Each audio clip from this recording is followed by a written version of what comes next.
Namaskar and good morning to one and all. Welcome to CEC Gurukul Lectures. I am Dr. Kumar Shantanu, Associate Professor of Botany from Deshbandhu College, University of Delhi.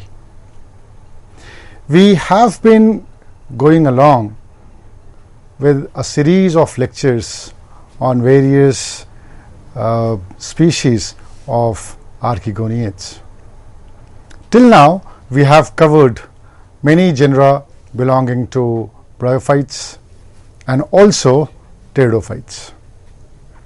Today, we shall continue our journey to the discussion of various species or genera belonging to pteridophytes.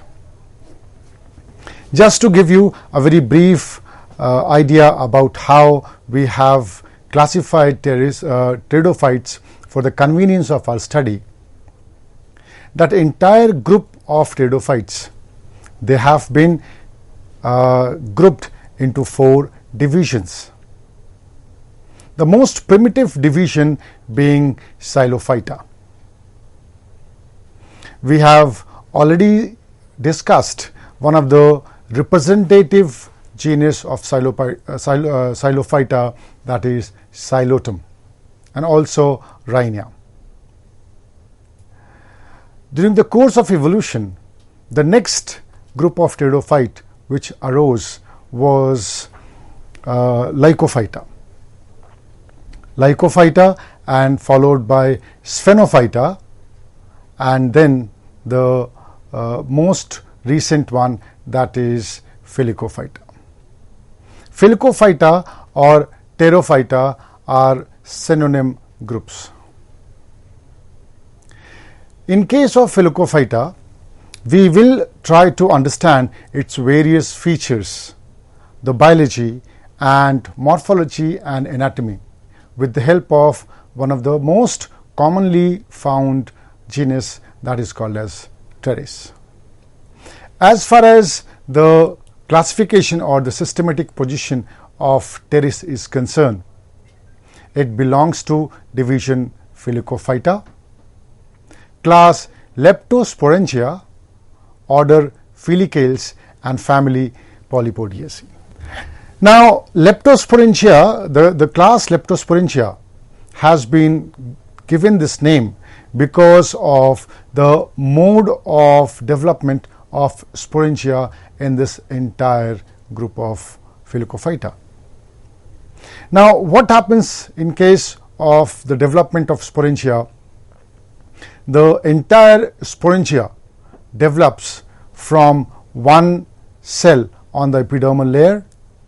That one particular cell decides to divide, and the outermost cell gives rise to entire sporangia, and the lower cell gives rise to the stalk of sporangia.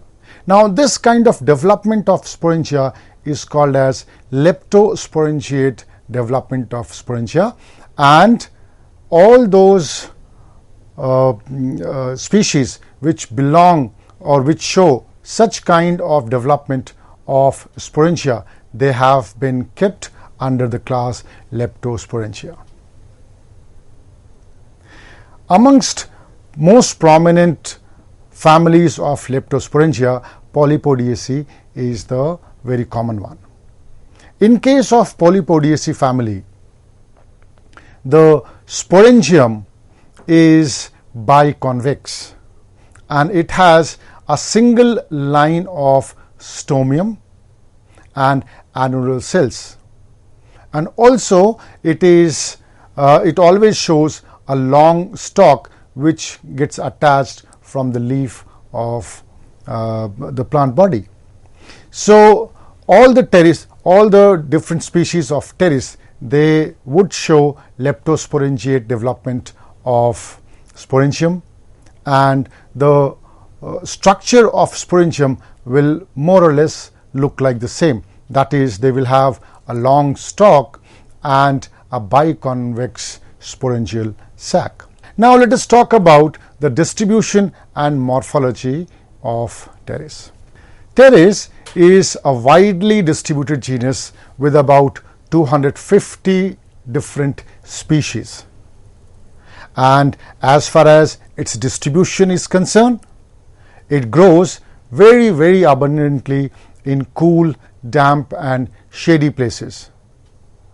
Most often they are found in tropical and subtropical regions of the world, and in India they are represented by approximately 19 species. You can see the distribution with the help of this diagram, where you can observe that these dots, they show the distribution of pteris. Most of these area, they belong to either the tropical belt or the subtropical belt in all the continents of the world. Here we have Northern America and Southern America. The distribution is very common, ranging from the tropical region towards the subtropical region. Similarly, our own nation, which belongs to the subtropical and tropical area, it shows very common occurrence. And in the continent of Africa, the southern hemispherical side of subtropical area, it shows a very common distribution pattern. Now, there are multiple different species which show different types of growth forms, and also they show various habitats. For example, in case of the fern Pteris vittata, it grows at low altitude and it brings out new leaves throughout the year. It is very common along the mountain walls and grows to a very long height, up to 1200 meters also. Similarly, in case of Pteris quadriaureata, they grow very abundantly along roadsides and in the valleys throughout northwestern Himalaya. Here you can see the picture of Pteris quadriaureata. Another species, Pteris cretica, grows well from 1200 to 2400 meters above mean sea level. Now, let us talk about the habit of Pteris. In Pteris, the primary root is in a transitory phase, and soon it is replaced by several adventitious roots. Here you can see in this picture that the primary roots are very small in structure, and most prominent the most prominent role is played by the adventitious roots or the rhizome. Here you can see that small roots are coming out from the rhizome, and these roots are very transitory in nature and they are replaced by adventitious roots. These roots develop all over the surface from the rhizome, and these roots are small and branched. On this rhizome arises stem of various lengths. Now, the most prominent part of the anchoring takes place with the help of rhizome. Here in this diagram you can see that the prostrate non-leaf bearing stem, also termed as rhizome, gives rise to roots towards the ground, and it also gives stem negatively geotropic. In case of Pteris grandiflora, they have creeping rhizomes, while in case of Pteris biaurita and Pteris vittata, in case of Pteris cretica, the rhizome is erect without any branching. They are stout and stumpy. The rhizome is always differentiated into nodes and internodes, and its entire surface is covered with scales, although the hairs are absent from any kind of rhizome. Here in the diagram, you can very well see that these rhizomes, they are all covered with small scales on it, and they lack any kind of root hairs. In this diagram, you can very well see that the most dominant part of the anchorage is done with the help of rhizomes. From the rhizome arises multiple adventitious roots. These adventitious roots bear root hairs, but as far as rhizomes are concerned, they are always prostrate, and in some cases they are erect also. Now let us talk about the leaves of pteris. In pteris, the leaves are the most conspicuous part of a fern plant, and it is the leaves which are called as fronds. The leaves in case of pteris or ferns are compound in most of the species, but there are few species which have simple leaves. Every leaf has a stalk which continues as a rachis, and these rachis bears leaflets. These leaflets are called as pinna. So every compound leaf, it has a long stalk which continues to grow, which bears leaflets called as pinna, and this continued long stalk are called as rachis. Here in this diagram, you can see various different types of leaves. Some of them are compound leaves, most of them are compound leaves, and some of them are simple leaves. In case of Pteris vittata, the pinna present near the base and tip are smaller than those which are present in the middle, and also the leaf apex is occupied by an old pinna. Here you can see various parts of a leaf in Pteris genus.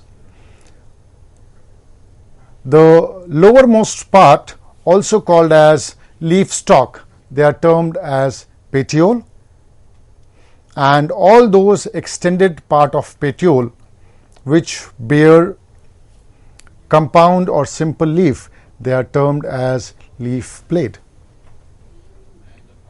Leaf blade and petiole, they collectively they are termed as frond or leaves. The leaf blade, they are divided and subdivided by the extension of leaf stalk. These extension of leaf stalk, they are termed as rachis, and on these rachis leaf pinna are born. Now every pinna which is born on these rachis, they are traversed by a central midrib which gives off lateral veins that bifurcate. By this extended channel of midrib and lateral veins, the nutrients are supplied to each and every part of pinna. The pinna are mostly sessile, and they are broader at the base, and gradually they decrease in width towards the apex. The leaves are bipinnate in case of Pteris biauriata. The pinnules are rough in texture, and the young leaves show typical incurving known as circinate vernation. Now let us talk about the vernation. Vernation is basically the development pattern of leaves on from its apical tissue. In case of ferns, and especially in Pteris, we will see a very unique circular arrangement, also termed as circinate vernation, and they are also called as crozier formation. This is one typical vernation pattern which we will encounter in case of ferns. In Pteris, the leaves bear spore producing structures on the underside of the leaflets. Now, when these leaflets start bearing spore, they are also termed as sporophylls.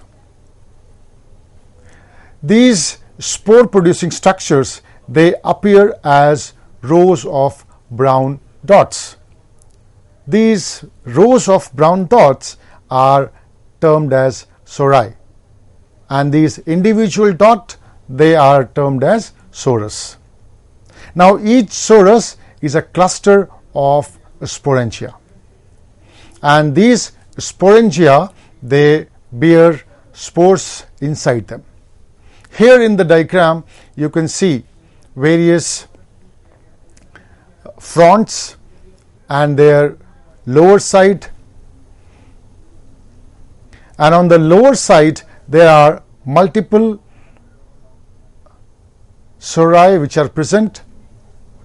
We can very well see various patterns of these sori on the lower side of the pinna. Interestingly, most of the ferns, they have been classified, or we can say their classification pattern depends upon the patterns of these sori on the underside, because these patterns are unique to every species. In Pteris, we do not find any lower indusium. The upper indusium is actually margin in its origin, and it appears as a direct continuation of the marginal segmentation of the blade. They are termed also as false indusium, and the sporangia arise superficially from the lower surface of the blade. Now, let us understand the exact position of these sporangium from the undersurface. From the undersurface of the pinna, these sporangiums are attached with the help of long stalk. These clusters of sporangia, they are termed as sorus, and the cluster of sorus or the pattern of multiple sori, they give a unique pattern. Now, these structures are protected in other groups of ferns with the help of a structure called as indusium. Indusium are an extended structure which covers the developing sporangium during the process of development. In case of Pteris, the margins incurve and they form a protective structure. So, they are not true indusium, but they do function as the protective structure and also termed as false indusium. This can be understood with the help of this photograph. Here you can very well see that in a cross section, the sporangia are born at the margins of lower surface, and they are protected by an extended epidermal cells. These epidermal cells, which are an extension of upper epidermis, they cover the developing sporangia during the course of their development. Since they are not true protective structures, they are also termed as false indusium. Now, let us talk about the anatomy of various plant organs in Pteris. We shall start our discussion with anatomy of rhizome. As we have already discussed, rhizomes are those stem which do not bear leaf. They have scales over it. They run either prostrate, and they give rise to roots from their lower surface, and they help in anchorage and extension of the plant body. When we cut a cross section of a rhizome, The outermost layer of the rhizome is single layer epidermis. This single layer epidermis is followed by few layers of thick sclerenchymatous hypodermis and a broad parenchymatous cortex. These sclerenchymatous hypodermis helps in giving the mechanical strength to the rhizome. In the broad parenchymatous cortex lies multiple stele. The arrangement of stele in rhizome varies from species to species. In some of the species, it could be haplostele, or in some of the species, it could be diplostele.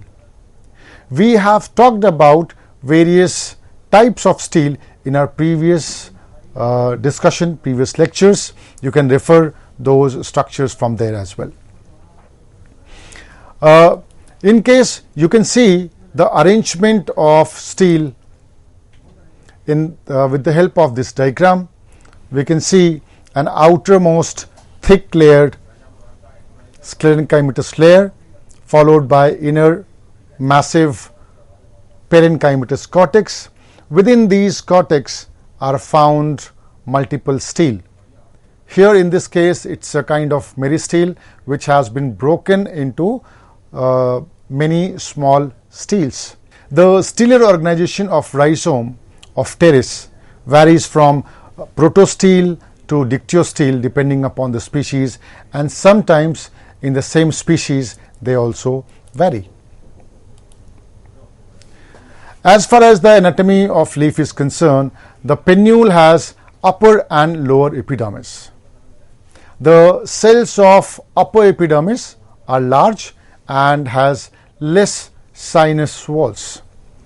The stomata are restricted on lower epidermis, which have smaller cells with more sinus walls.